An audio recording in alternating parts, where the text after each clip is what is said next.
Atheism has become one of the greatest tests of our time. With the rise of skepticism and rationalist thought, many now demand logical proof for the existence of the divine. They seek answers that fit within the framework of human reasoning, dismissing anything beyond the physical realm.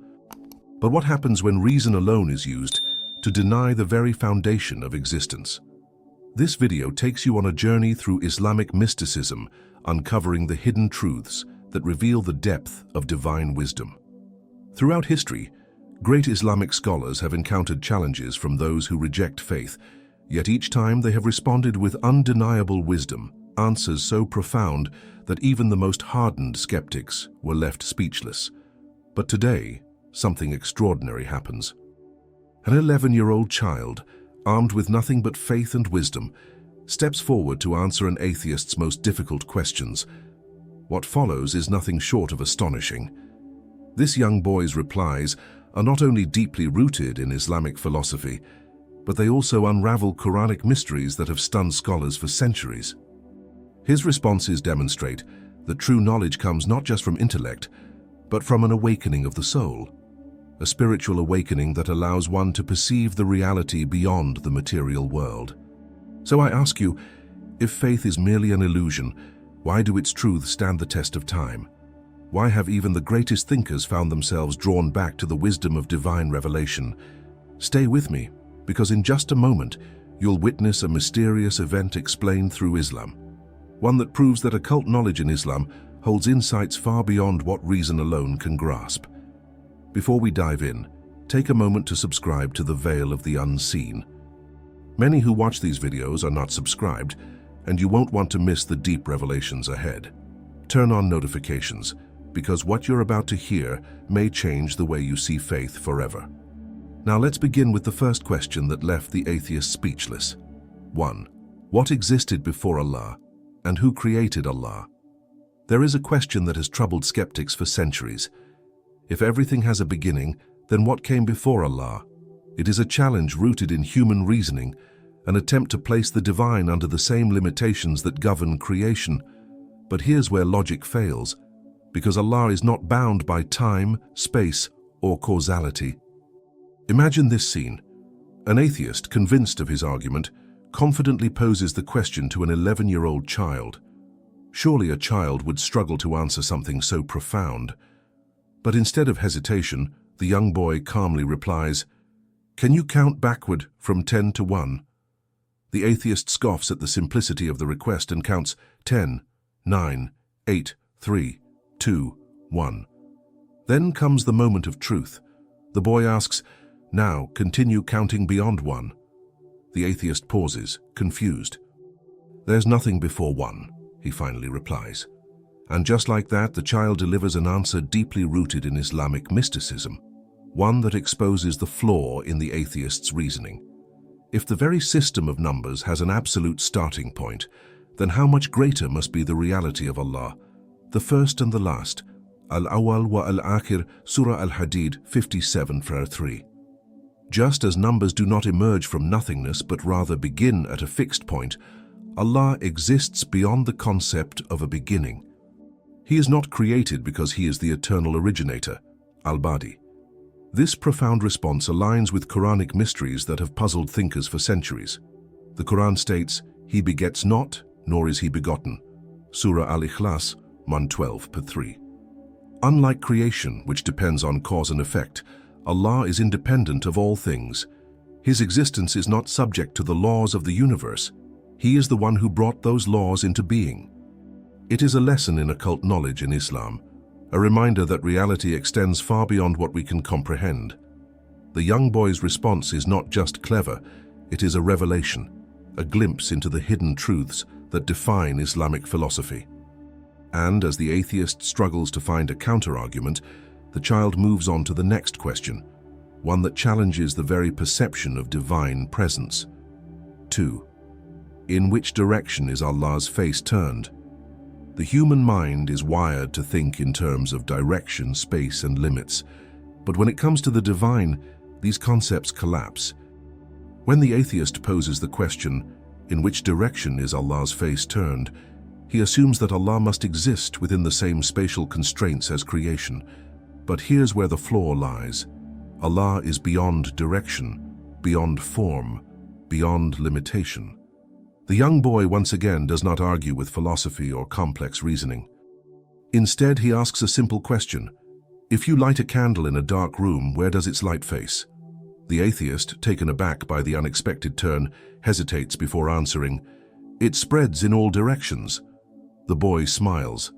If this is true for a candle, how much greater must be the light of Allah? This moment encapsulates a truth deeply embedded in Islamic mysticism. Allah's presence is not confined to a single direction, nor does he face one way over another. The Quran declares, "To Allah belongs the east and the west. Wherever you turn, there is the face of Allah." Surah Al-Baqarah 2:115. Unlike human perception, which is limited to fixed directions, Allah's presence encompasses all things, seen and unseen. This response also unveils a hidden truth within Islamic philosophy. We often attempt to define Allah using human logic, yet his reality is beyond our comprehension. If even the light of a candle extends in all directions, how can one confine the infinite presence of the Creator? This analogy forces the atheist to reconsider his own assumptions, his own limitations in understanding the divine. Yet, the boy does not stop there. As the crowd leans in, eager for more, he moves to the next question, one that challenges the very essence of existence itself. 3. What is Allah made of? Is he solid, liquid, or gas? In a world governed by physical laws, people tend to perceive everything in material terms. The atheist, trapped within this mindset, asks, what is Allah made of? Is he solid, liquid, or gas? He assumes that, like all creation, Allah must have a physical composition. But this assumption itself is flawed, because Allah is beyond form, beyond substance, beyond human comprehension. The young boy, unfazed, poses another thought-provoking question. Have you ever seen a person's soul leave their body at death? The atheist nods hesitantly, admitting that while he has witnessed death, he cannot describe what happens to the soul. The boy's response is swift. If you cannot even describe the soul, a creation of Allah, how can you expect to describe the Creator? This moment uncovers a Quranic mystery, a profound lesson hidden within Islamic mysticism. The Quran states, "And they ask you about the soul, say, the soul is from the command of my Lord, and you have been given little knowledge thereof." Surah Al-Isra 17:85. If even the soul, a mere creation, is beyond the grasp of human understanding, then how much greater is the unknowable nature of Allah?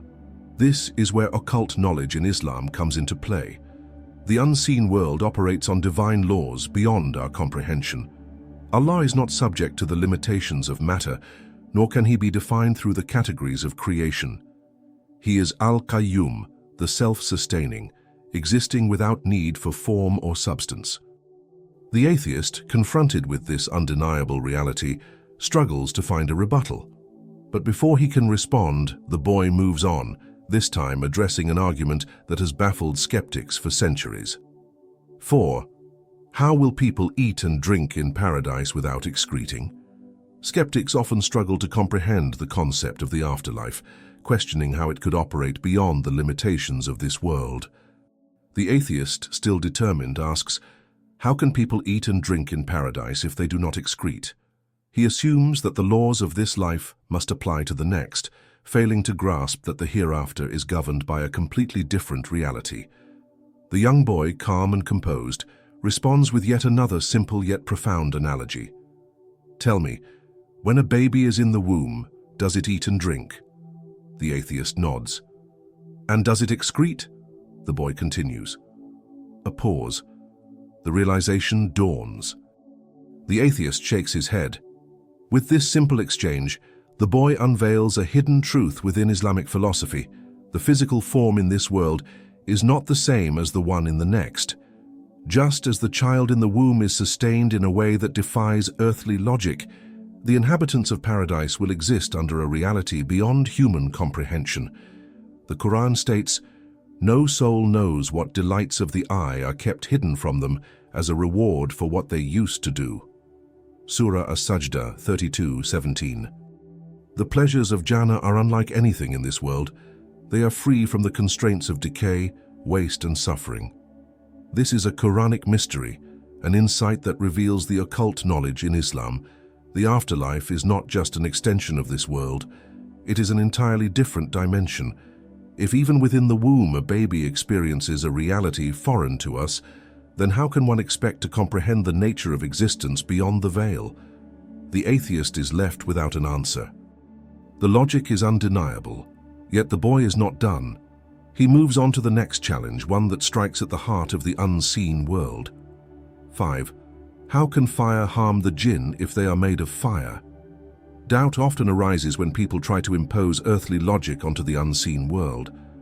The atheist, grasping for another argument, challenges, if jinn are made of fire, how can hellfire harm them? To him, this is a contradiction. How can something be tormented by the very substance it was created from? Once again, the young boy delivers a response that is both simple and profound. He reaches down, picks up a handful of soil, and throws it gently at the atheist. Startled, the atheist recoils. "Why did you do that?" he demands, rubbing his face. The boy calmly responds, "You are made of soil, yet soil hurt you. Why then can fire not harm beings made of fire?" The crowd erupts in awe. Another argument dismantled with wisdom, rooted in Islamic mysticism. This moment exposes a Quranic mystery. The nature of existence is far more complex than we perceive. Just because something is created from an element does not mean it is immune to its effects. Humans are made of clay, yet they can be buried beneath the very earth from which they were formed. This is the essence of occult knowledge in Islam. The unseen world operates under divine laws beyond human logic. The Quran confirms the reality of punishment for jinn, and for those who disbelieved among the jinn and mankind, we have prepared hell. Surah Al-Jinn 72:15. Their form may be of fire, but the punishment of the afterlife transcends physical laws. The atheist, once so sure of his arguments, is left speechless. His logic, so dependent on worldly perception, crumbles before the deeper hidden truths of the divine. And as the weight of these revelations settles, the realization dawns. There is a knowledge beyond reason, an understanding beyond sight. But the story does not end here. The impact of this debate ripples through those who witnessed it, leading to a powerful conclusion. 6. The outcome of the debate. As the debate unfolds, the tension in the air is almost palpable. The atheist, who had once approached the discussion with unwavering confidence, now stands in stunned silence. His questions, each designed to challenge the very core of belief, have been dismantled, not by an esteemed scholar, but by an 11-year-old child armed with faith and wisdom. The crowd watches in awe, murmuring among themselves. Some shake their heads in disbelief, others nod in silent agreement. How could a child possess such insight? This moment is more than just an intellectual victory. It is a manifestation of divine wisdom, a mysterious event explained through Islam. Many attribute this incident to Imam Ja'far al-Sadiq or Imam Abu Hanifa, two of the greatest minds in Islamic history. Their understanding of Islamic philosophy was so profound that even at a young age they could silence the most hardened skeptics. But whether this child was one of them or not, the lesson remains the same. True knowledge is not confined to age or status. It is a gift granted by Allah to those who seek the truth with sincerity. This debate highlights something crucial. Faith and reason are not enemies. In fact, Islam encourages both intellectual pursuit and spiritual awakening. The Quran itself calls people to reflect. Do they not contemplate within themselves? Allah has not created the heavens and the earth and everything between them except in truth and for an appointed term. Surah Ar-Rum 38. The pursuit of knowledge leads not to disbelief, but to greater conviction in the divine. And so, as the atheist lowers his head, perhaps realizing for the first time that his arguments are built on flawed reasoning, the crowd erupts into applause. The wisdom of faith has prevailed. But what does this mean for us? How do we take these lessons and apply them in our own lives? As we reflect on this profound moment, we are left with one final message. This debate was not just about answering difficult questions. It was a profound testament to the power of faith, wisdom, and divine knowledge. In a world where skepticism is growing, where belief is constantly challenged, we are reminded that truth stands firm, regardless of how many try to shake it. The key takeaway? Islam is not against reason, it is the completion of it. True Islamic philosophy is built upon both intellectual pursuit and spiritual awakening. Those who seek answers with sincerity will always find that the Quran holds the ultimate truth, even when logic alone falls short. Now I ask you, have you ever faced a moment where your faith was challenged? How did you respond? Share your thoughts in the comments below. Your experience might inspire someone else. If this video gave you something to reflect on, don't forget to subscribe to the Veil of the Unseen. There's so much more to uncover, hidden truths, Quranic mysteries, and prophecies and signs that most people overlook. Hit the notification bell so you don't miss out. And before you go, I have something even deeper for you to explore. Click the video on your screen now. It will change the way you see faith forever. Until next time, may Allah guide us all toward the truth. Assalamu alaikum.